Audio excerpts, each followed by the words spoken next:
my fellow readers. So I'm going to do my top 10 a little bit differently this year. I'm going to be using Canva to set up a graphic that I will use later on my Instagram. I figured this is the best way to do it because I do not own all of these books. I only own a couple of them. And so I figured doing it this way, I can show all of the covers, but then also just lay them out. And I don't really have a, like, this is my top book. I would just say these are my top 10 favorites, or 10 of my top favorites from this year. I would say I don't think I necessarily have a favorite this year. There is one book, which maybe I'll put in last, that I think might be my favorite just because it hit a lot of things that I love. But in general, I don't know. I loved them all, and they're all quite different. So I think choosing like, oh, this is, my favorite is kind of silly because sort of how this is done, it's like, this is my top crime of the year. This is my top horror of the year. This is my favorite, like, general fiction. But then I have a few that are like, this is also general fiction, but I enjoyed this one. So you get it, So I'm not going to go like, this is the 10th favorite and whatever. These are just my top 10 of the year. They're the books that I really very much enjoyed. And so I think I'm going to get right to it. And one of them is actually a short story collection, which surprises me because I do not really like short stories. But these, I liked so many of them so much that I actually looked up, if I didn't already know the author, I looked up their work so that I could read their full novel. And so I think that's a success, but I also just loved the short story enough to do that. Just shows that it was impactful. And so it's In These Hallowed Halls, which I'll just set down there, and maybe I'll move them around if I don't like the way they look.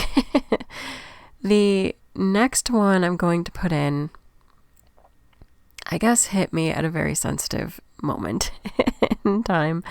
I had, not that long before reading this, I had lost my dog, and I was just sad, and it just made me think of my dad and going through the whole grieving process. So I don't know, I was in a darker place and I was listening to Ed Sheeran's latest, the Subtract album, which is also very emotional and just questioning about life and loss and moving on. And so this book hit me at the right time and the right way.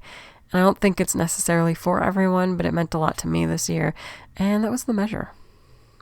So I'm going to put that in. And then my top horror for this year, I read quite a few horrors, but it's going to be this one. It's, I hope it shows up. Don't Fear the Reaper by Stephen Crabbe Jones is book 2. The third book I think is out this year. I'm very excited. I want to see what happens with Jade/Jennifer. And, is she going to be accepting of the fact that she is the final girl? What's going to happen? Will another final girl take her place? I don't know. I enjoy that series so much. And I just really, I got to put it in there. This next one is kind of like my favorite guilty pleasure from this year. It is not the best book ever written, but it was a book that I had a great time reading. And that is Fourth Wing. It had dragons. It had romance. It had terrible death. It was dark, but it had dragons. It was good. I enjoyed dragons. It was a good time. The next one I'm going to choose to put on here is one that definitely will not get a lot of talk because it's not like a huge publisher. I don't see the author's work put out there a lot, but this is one that I just fell in love with the magic and the characters, and there's 2 books and the duology. I don't know if there's gonna be more, but there's 2 books thus far, and that was The Keeper of Enchanted Rooms by Charlie Holmberg. And I've read other work by Charlie Holmberg. I'm actually quite a fan, but this one I enjoyed the characters so much, and I think if you're a big fan of Diana Wynne Jones like I am, you'll like Charlie Holmberg's writing. Like she does good characters. There's a lot of times like witty banter, and it's pleasant. It's a pleasant read. And so I've got to just highlight that one because I just think that not a lot of people talk about Charlie Holmberg, and I think that it deserves it. And then I should mention there are a few, like I see their covers and it's hitting me like how much I love that book too.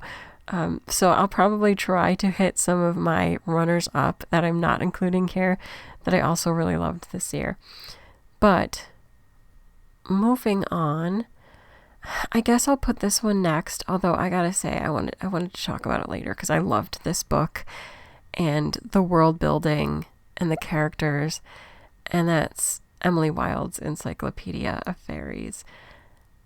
It's just so pleasant and well done, and I was debating whether or not to put this one on here because I technically liked the second book more, and I did finish it in 2023, but I feel bad about putting the second one in there because it's not released to the public until 2024. So I don't know, maybe I'll do a reread where maybe I'd listen to the audiobook because I read The Map of Other Lands, but you really should check out Emily Wilde if you haven't. It's a good series. Next would be probably my top romance from this year. Again, I don't think that this romance is for everyone, but I am someone that likes really in-depth and relatable and maybe darker, I don't know, characters. And so I loved this one, and it is Abby Jimenez's Yours Truly. This is the companion book to, I think it was Part of Your World. I hope I'm remembering which one it was from. But I loved this one more. I think it has one of the best male leads who's just like the biggest cinnamon roll, and he deals with anxiety, and maybe in some ways like I found what he was struggling with very relatable, and so maybe that's why I liked it. But I loved the two characters. They were going through a lot emotionally, and I like how that made them be kind to one another. There were still a lot of stupid misunderstandings, of course, because it's a romance, and that's how they advanced the story. But in general, I really liked the characters. I liked their story of building forward instead of being, stuck in a negative. So there you go. There's my romance pick. And let's see. Who gets to come up here next?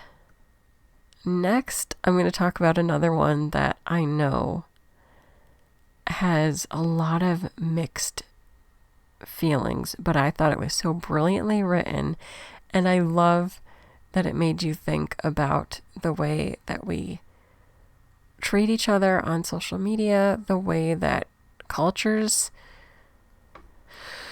clash, or just it just leads, I think, to a lot of communication. This book does, and a lot of discussion, and I love that. I don't think everybody has to love the book. I think the characters in the book are not likable characters. I think you can't really trust what's being told to you, but I thought it was brilliantly done because it stirs up so much in this, and I also just like the author and their work in general. And so the next book is Yellowface by R.F. Kuang. I just enjoy Rebecca Kuang's writing. It's brilliant, and I think it works well for Yellowface. I know in my book club there was a lot of discussion because they were like, we don't like the book, and then there's me who's trying to explain to them why I did like the book, and the arguments and the cultural awareness, I guess, that it has, like the way that it brings up the problems with social media, but then like the publishing industry in general, I just really appreciated. And I don't think it's for everyone, but I thought it was brilliant. I thought it was brilliantly written. And next is really my favorite crime book for the year. It has such a twist at the end. It makes you wonder the whole time what is real and what is not real. And it, again, brilliantly done. And it's going to be None of This Is True by Lisa Jewell. I love Lisa Jewell to begin with. I would recommend Lisa Jewell's books, hands down. I love them. But this one, the way that it was structured, it was like I was watching a Netflix documentary while reading a book. Like, I could see it all in my head, and it was brilliant, and I really, really enjoyed it. And the last book, it just has to go to this because it was like coming home. It was returning to a world and to characters that I really like. And so yes, it's a sequel, but I adored it and I can't wait for the next one. And that was The Fragile Threads of Power by V.E. Schwab. I loved this book so much. I do not love the US cover. I don't like these new covers with the color and the character. And so I know I've shown it in a previous video, but I ended up buying the UK edition, which I just thought was prettier. So I got mine from Waterstones. But the book itself is brilliant, and I really loved it. I loved getting to see my favorite characters over. You know, it's been a long time since I got to spend time with Kel and crew, and it was great. I loved being with them. I loved seeing where the story was going to go. And I don't know, just how everybody was. I loved it. And I would say if you haven't checked out this series, give it a try. Again, I don't think that my favorites are necessarily for everybody, but there's something that usually hits me about them. The characters are either relatable to me or seem really authentic, or I like the emotional drive of the book, or the way it makes me think.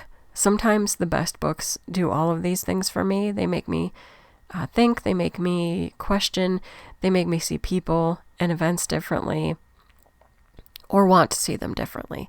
So here are my top 10 of 2023. Some honorable mentions. I did like and would recommend The Unfortunate Side Effects of Heartbreak and Magic. It's a love story, but it's also a family story. It has similar vibes to Practical Magic. So if you like those kind of family stories where there's maybe also a touch of romance and a touch of magic, The Unfortunate Side Effects of Heartbreak and Magic was really good. I would definitely recommend that one. And it really killed me to not include this one. I love Vera Wong's Unsolicited Advice for Murderers. I loved that book. It's kind of a found family book. It's a crime. It's got humor and heart. I love that book so much, and it kind of kills me not to put this in. This would have been my other choice instead of The Keeper of Enchanted Rooms, but I really wanted to highlight Charlie Holmberg because I don't think that those books get promoted enough. But if it wasn't Keeper of Enchanted Rooms, it would have been Vera Wong's Unsolicited Advice for Murderers because it's so good. I loved that one so much. I loved Tress of the Emerald Sea and Yumi and the Nightmare Painter by Brandon Sanderson. Both of those books were so good and standalones, really. I mean, Yumi had a bit more in-universe connection, but both I think you can just read and enjoy on your own, and I loved them. They were probably my favorites this year. That's not really fair totally because I have not read The Sunlit Man, so I can't say they're my favorite of the Kickstarters, but I think they were my favorite Brandon Sandersons that I finished for 2023. They were just really good. I don't know. I had a great time with those. I really loved Hello Stranger by Catherine Center. I liked Emily Henry's Happy Place, but I don't know if it would be in my top. I think I enjoyed Hello Stranger a bit more than Happy Place, so that would go above it. The Only One Left by Riley Sager, I really enjoyed and would recommend. I also finished one this year called Hidden Pictures, which you kind of have to have the book, like the physical book experience to totally get, because there are art pieces inside that go along with the narrative. And so you have to be able to see those to get the full impact of the story. But I thought it was brilliant. It's a blend of crime and horror. And I loved that one. Ooh, what else? Some basic ones to mention. Demon Copperhead was brilliant. I mean, it won the Pulitzer. It was a good book. It's a lot to get through. It's Also very dark. It deals with drug abuse and the impact of like poverty, and it's a retelling of David Copperfield by Charles Dickens. So if you know anything about that story, then you know it deals a lot with like class and poverty and all that jazz. And then I also loved The Nickel Boys. Oh my gosh, that was such a heartbreaking but brilliantly written story. This is why I don't like choosing a top, because it's so hard. There's so many brilliant books out there, but I would definitely recommend reading that one. It just has a great impact, and it's just so well written. And I don't know, I feel like I'm probably forgetting some that I loved, but you know, when you read like 700 books, it's hard. Lonely Castle in the Mirror. Yeah, I'd say that one. We Could Be So Good was Cat Sebastian historical romance. I loved the characters and the struggle for their relationship. I thought it was really good. I talked in some of my other videos about Nettle and Bone. Brilliant, like dark fairy tale. Loved that one. And then I think lastly, maybe The Undertaking of Heart and Mercy. That is fantasy and romance. I don't know if it would totally fit in the romantasy category, but I guess maybe. But it's more kind of a dark fantasy, I guess, sort of. Well, they're like, it deals with kind of like reanimated dead. So I'm like, how do we classify this? But it was good. But you know, those, anything by Olivia Blake, I really like. But I think Alone with You in the Ether, and these are like pre-2023 that have just been officially published, but I think I enjoyed Alone with You in the Ether the most out of the ones that were like just released and published, republished, officially published, whatever. Yeah, I think I enjoyed that one the most out of the Olivia Blake. But there you have it. My top 10 favorite books from 2023. I will be back with kind of a part 2 where I do my top 5 manga and top 5 light novels of 2023. Because I feel like even though I finished quite a few volumes, I didn't read that many, I guess, separate titles, if that makes sense. So that is it for this video. Thank you for joining me, and until next time, bye.